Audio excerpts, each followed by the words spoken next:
Welcome back everyone. Guess what? Another still worth it video, and this time around we get to talk about another super interesting lineup of phones, more specifically a certain phone in that lineup. That lineup is the Google Pixel line, which more specifically is the Google Pixel 2 that we're talking about. Now back in the day, I owned the Nexus line, not the Nexus line, but I had the Nexus 4 as the main device, and I think that was it, but I owned basically every single Nexus phone after that because of this channel, and I reviewed basically every one too, and this lineup is one of my favorite lineups of phones ever. The Nexus line really signified what Android should have been at the time. We had like all those TouchWiz ROMs and all those LG UI ROMs, which I never really liked anyway, and stock Android was one of the biggest selling points of the Nexus line, and that's probably one of the best held up phones ever in my opinion, along with the iPhones. Then we come to the Pixel line, which is more or less the same, but I don't know, Google took a little weirder approach for their Pixel lineup, but it is what it is, it's not a big deal. The Google Pixel 2, however, came out in 2017, and when this thing came out, it cost whatever it cost, $799, $899. It cost somewhere around there. It wasn't a cheap phone, but now this phone has depreciated so much that on Amazon, you can pick one up for about $120, which is pretty crazy. For a phone that's about 3 years old at this time, it's like 2.5 now. That's some serious depreciation, which really helps us out if we want to go buy it. So it's not going to cost you an arm and leg to buy it. If you actually want to pick it up, I'll just leave a link in the description and it'll be the first link down there. You can go ahead and get it from there and help support the channel at the same time. But looking on the front of the Google Pixel 2, this thing has a 5-inch AMOLED display. Now it is a 1080p display, but when I'm using it, whenever I'm doing anything with it, it's not a bad panel. It really is more or less the same what you expect. It's a pretty decent panel at the end of the day. I think a lot of people expected it to be like Samsung quality, but it's not at that rate yet. I mean, the 1440p displays we have now really are a bit better than this one, but this panel still is pretty decent for the time. It's not like a bad panel at all, and it is OLED, so you're getting those deep blacks, really nice colors and everything. So in terms of that, it's really not that bad. Now on the top and bottom, you can see we do have a front-facing speaker. As far as I know, it's not dual front-facing speakers, it's just a front-facing speaker, which is still pretty good. I like that a lot more than not having a front-facing speaker at all. But those bezels on the front are pretty thick, but when you think about it, they do have some use to them because of those speakers, but it still kind of sucks because those bezels are super thick, and if you're using this phone in 2020, that's one of the biggest disadvantages, is the way that it looks. Even though there's some practicality behind it, it still kind of sucks. But a good thing is, it's kind of a good thing, with Android 10, which this phone got, with that nav bar, it kind of went away because we use a gesture-based system now, so that's kind of a good thing. That little bit of screen real estate from those navbar buttons are gone, so you have a little bit more screen real estate on the screen, which is nice, but it is what it is. I don't like those bezels, but I guess it's not a big deal if you think about it. We have USB Type-C on this phone, which is really cool, and on the back you have a kind of interesting design. You have like the ceramic plastic type of feeling, then you have a little bit of glass up front with that single camera sensor, and that really pretty much covers it up for this phone. You do have IP67 dust and water resistance, which is really cool, so you can go up to 1 meter of water for 30 minutes, but on top of that, that's really pretty much it. Nothing too crazy. It's just, no micro SD card slot, no removable battery, but at this time, there were really no phones that were doing it at the time,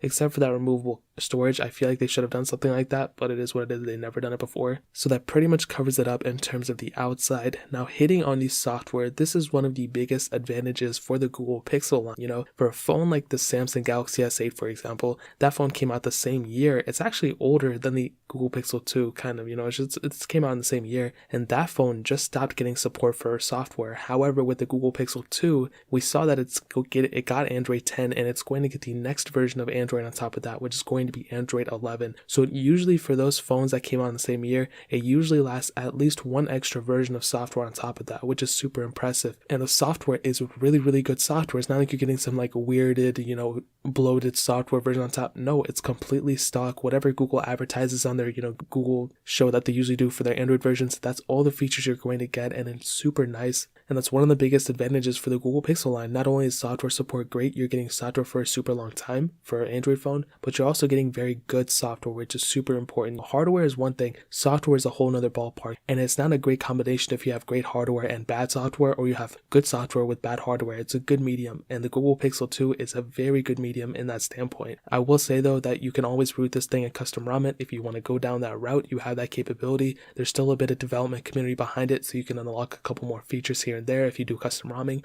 But even at its core, it's still a good phone for the software, and even when it's done getting software support next year, you be my guest, go ahead and root it, go ahead and ROM it, but as of right now, I don't really see the need to do it, but you can always do it if you want that capability. So that pretty much covers it up there. Now hitting on the performance, This thing was released with the Qualcomm Snapdragon 835 chipset, an octa-core CPU, and Adreno 540 GPU, and there were two different models of the Google Pixel 2. There was a 64 and 128GB model, and both those models had 4GB of RAM. Now, what I like most about the Google Pixel 2 would probably be the performance, actually I take that back, it's the software obviously, but the performance of this phone is still pretty decent. Now, the biggest disadvantage, I'll just get this out of the way, the 4GB of RAM really didn't do it any favor. I mean, I feel like they could have put a little bit more into it, but they didn't even increase it, I think, until the Pixel 4, and I don't even think they increased it there. Phones nowadays in 2020 at 4GB is probably the lowest I would go. That's probably the lowest I would go, to be honest. The Pixel 2, it definitely gets the job done whenever I'm doing anything with it, when I'm opening apps, going through the UI and everything. It's a smooth experience, mostly because of the software. We have really great software that doesn't really suck up a lot of the performance, so that's really nice.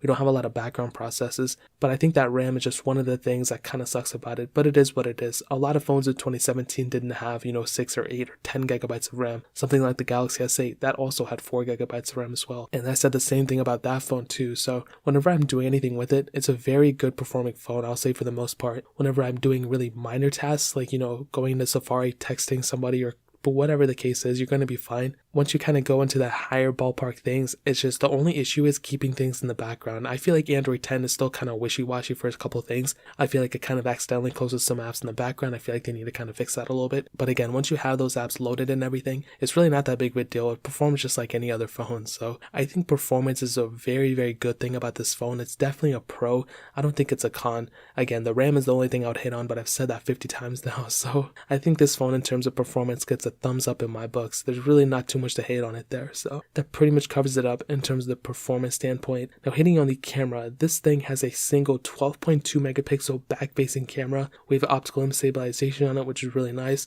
We have a front-facing 8 megapixel camera. That front camera can shoot 1080p on it. Now, what I can tell you about this camera is that first of all, you can shoot 4K at 30 frames, which is cool. The Pixel 4 still can only do 4K at 30 frames, so hopefully they'll change that next year. But one thing I really like about this camera is that the quality is very good, and on top of that, the software is pretty decent too. It's not like a super bloated, weird looking software. It's pretty minimal at its core, and there's still a couple cool features you have in it, which is nice. The only disadvantage for this camera, which I've said about many cameras in the same caliber, is that you are lacking those hardware features. In this day and age in 2020, like back in 2017, I guess it wasn't that big of a deal, but now in 2020, we have so many phones that have so many camera sensors, and that's one of the biggest developments in the phone community are the cameras. We don't have a telephoto lens, we don't have an ultra wide sensor on this phone, we don't even have one or the other. So that's kind of a big disadvantage. I think the quality is still great, but quality is kind of subjective, but I think the quality is fine, and video quality is fine. Audio quality is not the best, but the biggest disadvantage would be those camera hardware features, and that's a big disadvantage for this phone. It is what it is, but I wish it was a little bit better. I wish they had a couple more sensors on it, but they didn't even add it until the Pixel 4, so it is what it is. I'm not freaking out about it too much, but that pretty much covers it up in terms of the camera. Now, ending it off with the battery life, this thing has a 2700 mAh battery. It's non-removable, it's stuck inside, and I think the battery life is probably one of the most average things about this phone. I don't think it's a great performing device in terms of the battery, but I also don't think it's a bad performing device in terms of battery. The software is pretty stock, so there's not really too many things going on in the background that suck up a lot of battery, but it really just depends on your usage and your use case. For me personally, I don't really use my phone that much as I might think. Maybe I use it a lot more, I don't know, but in terms of the battery, if you keep it on standby, that's pretty decent. It has pretty good standby time, but when you're using it, it really doesn't drain that fast either, so I could probably say you probably get a day out of it. It's pretty average. It might be a little bit below average at the worst of it, but it's really not bad. The battery's probably degraded a little bit, not as much as you might think, but it is what it is, and that pretty much covers up my opinion on the battery life. Now, a couple more things I wanted to hit on. Basically, one major thing with older phones with OLED displays. Now, I'm going to start mentioning this. When you get them used, that's the only way to get a Pixel 2 nowadays. You can only get it used. A lot of these phones do have a lot of burn-in on them, so I would recommend you to at least look at the phones. Make sure, there's not a ton of burn-in on the displays. One thing I like about Android 10 is that it does remove that nav bar if you choose it to. You can use that gesture-based design and that will eliminate that nav bar burn-in that we see on so many displays. So if that's the case, you have that capability, which is really cool. But to answer the question, should you pick up a Google Pixel 2 in 2020? Again, I'm going to say 100% yes. There's really not even a specific demographic I would recommend this phone to. It's just a really good phone overall, and it's super cheap. At that $120 price tag, there's really not many more phones that are like that. It's cheap. You can get it for not that much money. If you break it, it's not a big deal because it will just cost you a little bit more to fix it. It's stock Android, and you're still getting another version of Android on top of that, which is super nice. The build quality is good. Performance is good. The camera quality is great. It's just missing those camera features. But at the end of the day, I think the Google Pixel 2 is still a pretty decent pickup in 2020. And that pretty much covers it. If you guys have any other questions or anything, leave it down in the comment section below. Hit that like button, that would mean so much. But definitely hit that subscribe button. Every single subscriber that we get really does count. So it means so much if you guys can hit that. Also check out the other links down in the description as well. My Twitter, my Instagram, my second channel. All those links are linked down below. I'd really appreciate it if you guys could check it out. More importantly than everything else, I love every single one of you guys. Hopefully I'll catch you guys in the next video. Peace out till then.